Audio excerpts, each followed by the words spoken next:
Hola gente, soy Leticia Luque, profesora adjunta de Introducción a los Estudios Universitarios en Psicología. En esta clase veremos dos textos que representan dos grandes perspectivas en psicología y que nos remiten a su clasificación como ciencia natural versus ciencia social. Comenzaremos con el texto del doctor Rubén Ardila, denominado Psicología en el contexto de las ciencias naturales, comportamiento y evolución. El autor es doctor en Psicología Experimental y es fundador de la Asociación Latinoamericana de Análisis y Modificación del Comportamiento. Tenga presente que su formación en Psicología Experimental y Evolucionista permite entender la particular concepción sobre psicología que defiende en este texto y su posición sobre la filogénesis de los procesos psicológicos. Si bien el texto presenta a la psicología dentro del contexto de las ciencias contemporáneas, el autor inicia haciendo una rápida revisión de los fundamentos históricos del campo disciplinar. El autor señala en su texto que la psicología ha sido un campo de interés para los pensadores de todos los tiempos y de todas las culturas. Reconoce así que temas como la mente, las pautas sociales, la sexualidad, cómo pensamos y razonamos, han sido temas de gran interés en todas las culturas conocidas. Ahora bien, en este punto cabe aclarar dos cosas. En primer lugar, que está utilizando el término psicología como un campo de interés, pero no necesariamente como un campo disciplinar, científico y autónomo.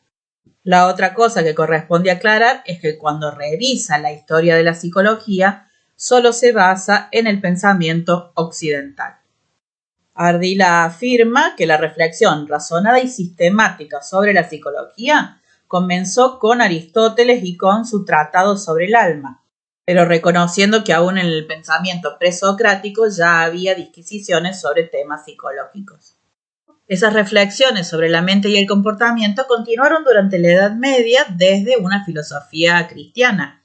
Fue recién con la llegada del Renacimiento y el surgimiento de la ciencia moderna donde esas concepciones evolucionaron hasta lograr una psicología racional o racionalista. Pero la misma era no empírica, porque consistió en una serie de especulaciones de sillón, casi de sentido común, acerca de qué es el ser humano y cómo nos relacionamos con el mundo y con nosotros mismos. Sin embargo, paulatinamente, distintas figuras de la filosofía moderna, entre ellos los asociacionistas y empiristas británicos, afirmaron que se podían aplicar los métodos de la ciencia al estudio de la mente y de la conducta. Se reconoce en la figura de Wilhelm Wundt el nacimiento de la psicología científica como disciplina autónoma de la filosofía, gracias a la creación de un laboratorio de psicología experimental en Leipzig, Alemania. Si bien existían investigaciones experimentales sobre procesos psicológicos y que podemos reconocer en los trabajos de Weber y de Fechner, lo cierto es que Wundt marca un hito en la investigación al estudiar de manera sistemática la mente y el comportamiento desde la perspectiva de las ciencias y en particular desde la fisiología. En definitiva, nos encontramos con que desde la filosofía moderna se presentaron los problemas a investigar, los problemas de interés en relación a la mente y el comportamiento. Y por el otro, se toma de la fisiología los métodos para realizar las investigaciones sobre esos procesos psicológicos. En consecuencia, Ardila dice, del interjuego de la filosofía y la fisiología nace la psicología como un área autónoma del conocimiento. Ardila señala que la psicología, desde su nacimiento como disciplina científica hasta la actualidad, ha tenido que enfrentar una serie de encrucijadas o dilemas. El primero que toma es un dilema que parece irresoluble, el tema del objeto de estudio o la definición del objeto de estudio de la psicología.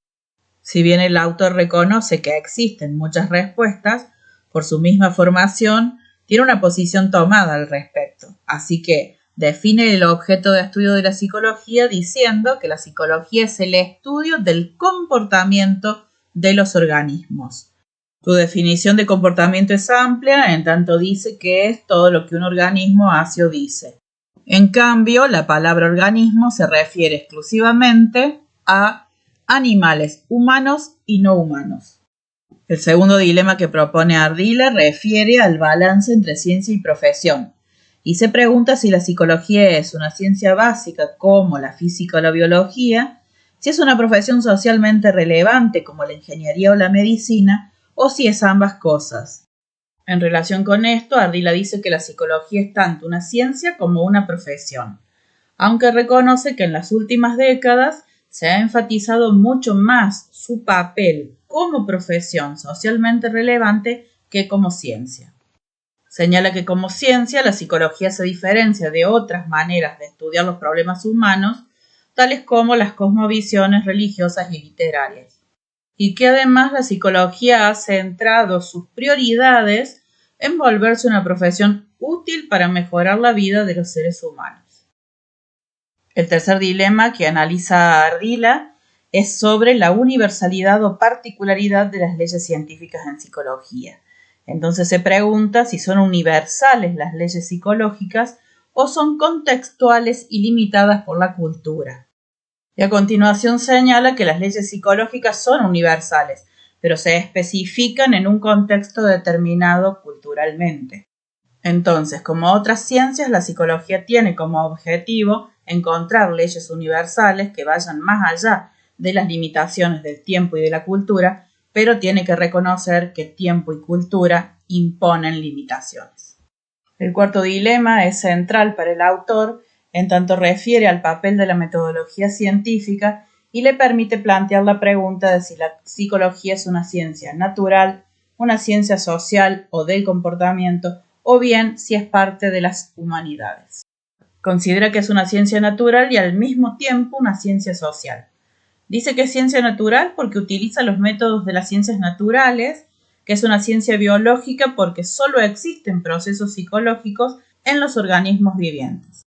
Pero luego dice que también es una ciencia social porque su trabajo incluye, además de los animales no humanos, a la persona y su contexto social e histórico. En relación con este último dilema, Ardila dice que para que la psicología adquiriese estatus de ciencia natural, tuvieron especial relevancia dos cosas. Por un lado, el estudio de los procesos psicológicos desde una perspectiva filogenética, y además la aplicación de los principios evolutivos a la mente y sus orígenes. Según su parecer, esto tuvo como consecuencia el surgimiento de las investigaciones sobre psicología de los animales, es decir, no solo estudiar la conducta de los animales no humanos, sino además estudiar la mente de otras especies que comparten nuestro contexto biológico. Rastreando en la historia, ya en pensadores como Aristóteles y Plinio abundan las ideas acerca de la mente en los animales. Sin embargo, es con Darwin con quien quedó claro que los orígenes de la mentalidad humana podían encontrarse en los animales y que en los seres humanos, a su vez, podíamos encontrar vestigios de la conducta de los animales. De este modo, la continuidad filogenética incluye al hombre y no se limita únicamente a estructuras orgánicas, sino que también tiene en cuenta la mente y el comportamiento. Ardila afirma que las principales contribuciones de Darwin a la psicología serían las siguientes: el concepto de evolución y su aplicación a los procesos psicológicos, luego la psicología comparada o psicología animal, en tercer lugar el estudio de las emociones y en cuarto lugar la investigación etológica del comportamiento humano. A modo de resumen, digamos que la evolución contradice el dualismo cartesiano. Al ser la mente parte de la naturaleza, existe en todos los organismos en mayor o en menor grado. Es decir, hay continuidad de los procesos superiores en las especies animales. Por ende, la psicología es el estudio biológico de la mente y de la conducta y debe ser parte de las ciencias biológicas en lugar de serlo de la filosofía. Investigar la psicología de los animales no humanos presupone adoptar un marco evolucionista y asumir la continuidad de los procesos psicológicos a lo largo del desarrollo de las especies. Surgió así la psicología comparada, que definimos como el estudio de los procesos psicológicos en animales no humanos, así como la evolución y el desarrollo del comportamiento. Obviamente, esto constituye una revolución en psicología y en las ciencias en general. Sin embargo, hubo una parte negativa, que fue la realización de estudios completamente anecdóticos, no controlados, antropomórficos, tales como el famoso Clever Hans y sus cálculos matemáticos, o los chimpancés que se comunicaban con humanos. Por esto, John Morgan, considerado uno de los padres de la psicología comparada, insistió en basar los estudios en hechos de laboratorio que fueran comparables y repetibles, y en no atribuir funciones superiores a los animales si la conducta de los mismos podía explicarse mediante funciones de menor jerarquía. En definitiva, decimos que es preferible no hacer inferencias sobre procesos psicológicos superiores, por ejemplo, la capacidad de comunicarse mediante el lenguaje o hacer cálculos matemáticos, si en realidad podemos entender el comportamiento de los animales de manera más simple. Ardila presenta en el texto una serie de ejemplos de estudios sobre procesos psicológicos superiores en animales. Si bien usted no tiene que estudiarlos, puede leerlos para comprender mejor por qué el autor afirma que la psicología es una ciencia biológica y o natural.